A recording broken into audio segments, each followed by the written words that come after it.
Is there anything that you wish you could get a do-over, any regrets or a second bite at the apple? Not really.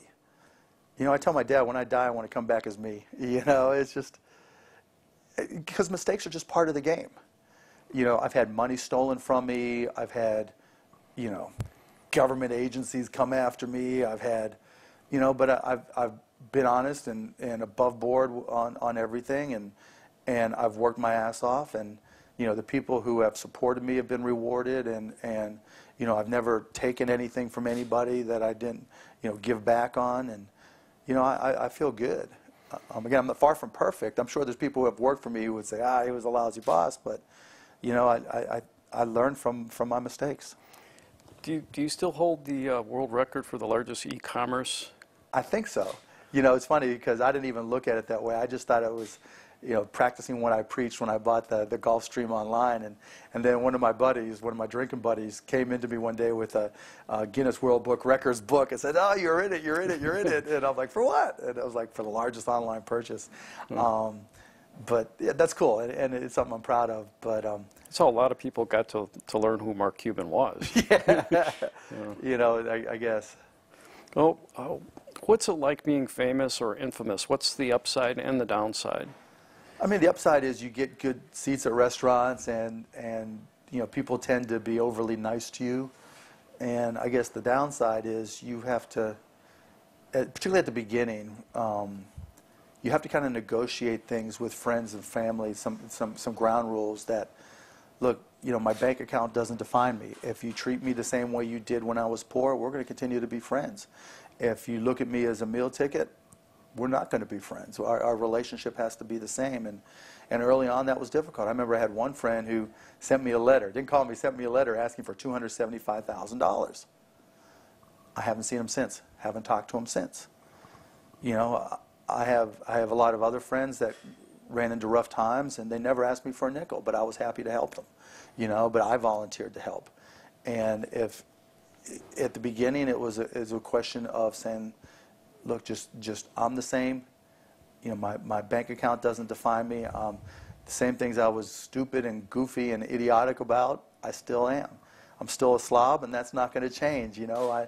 I don't want to, you know, I want to relate to my family and my friends the same, and if you can deal with that, great, and if not, you know, you'll just have to get over it. Our previous cover story interview was with Ben Stein, and I have had lunch with him a couple times since, and your name came up. I told him that you were the next big story for us, big interview, and he told me he had fond memories of Star Search, where you were a producer. Exactly. And we were chuckling that you just didn't seem, you know, you have an obvious passion for production too, you know, HD net, and, you know, where does that come from? That seems so different than IT.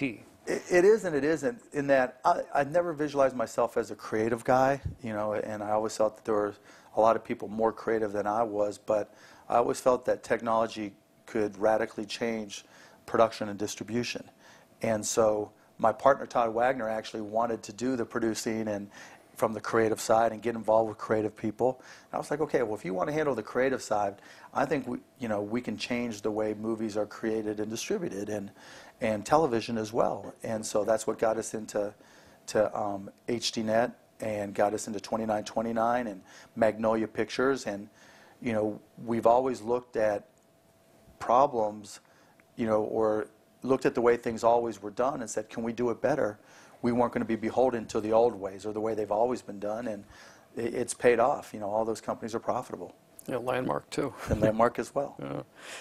Yeah. In what order of importance would you put when you look at technical understanding, instinct, creativity, or believing that you can do something? What is most important? I think the most important is knowing your strengths and weaknesses and knowing what you enjoy doing. You know, if you look at it as a job, you've already lost.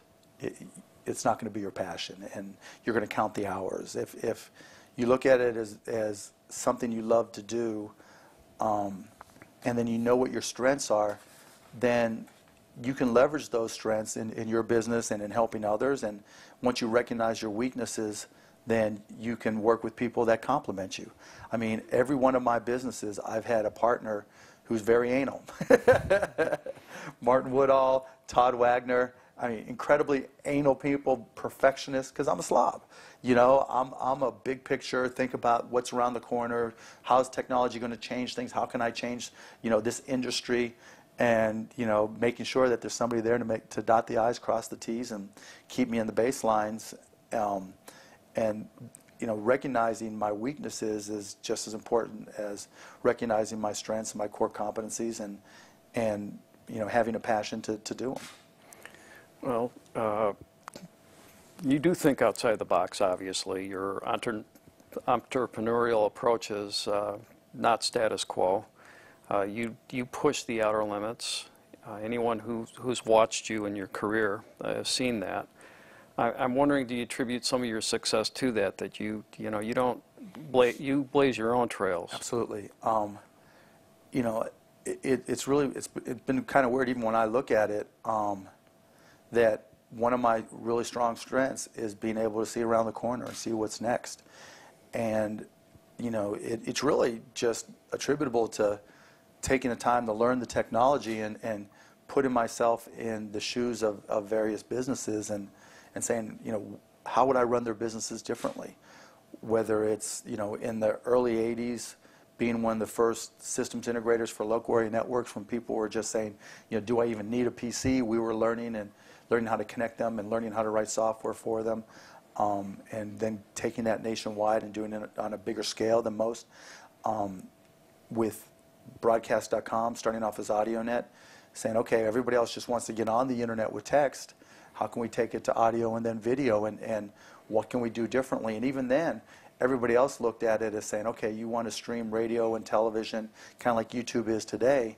Well, that was a nice proof of concept for us, but where we really made our money was in the value of real-time communications.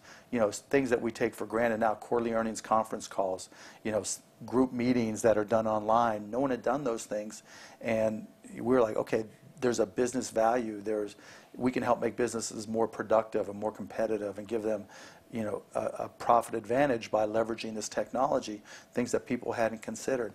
You know, when we started HDNet, everybody looked at a high definition screen and said, that's $10,000. You know, there's no way that's ever going to become ubiquitous or become cheap enough for consumers. I looked at it as a PC and said, look, it's going to follow the same price performance curve as any other PC, and it's going to get bigger, cheaper, faster.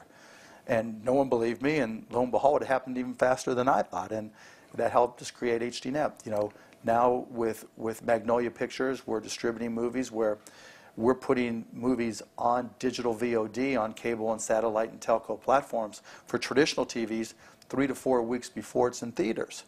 Yeah, bandwidth's really changed the whole shape of everything. And I think where I've looked at it differently than the rest of the world, even now, is everybody thinks the internet's the solution to everything. And my attitude has always been, if everybody's looking somewhere, that's not the place where the real solutions are. And you know, right now, I think the best bandwidth and the most available bandwidth for content is on digital cable, satellite, and telco platforms. So we're taking our movies and making them available for VOD a month before they're in theaters. And so we don't have to spend the big P&A, the big marketing budgets. The cable and satellite providers do that for us. We're generating revenues before it hits theaters, and then all that word of mouth and discussion helps us in the theaters.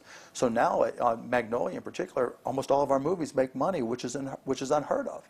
And so, you know, my real strength has been able to say, just if everybody else is looking here, let's look somewhere else, and let's see if we can apply technology to do it a little differently, and look at it a little bit differently and a little bit cynically to change the model, and that's what's worked for me.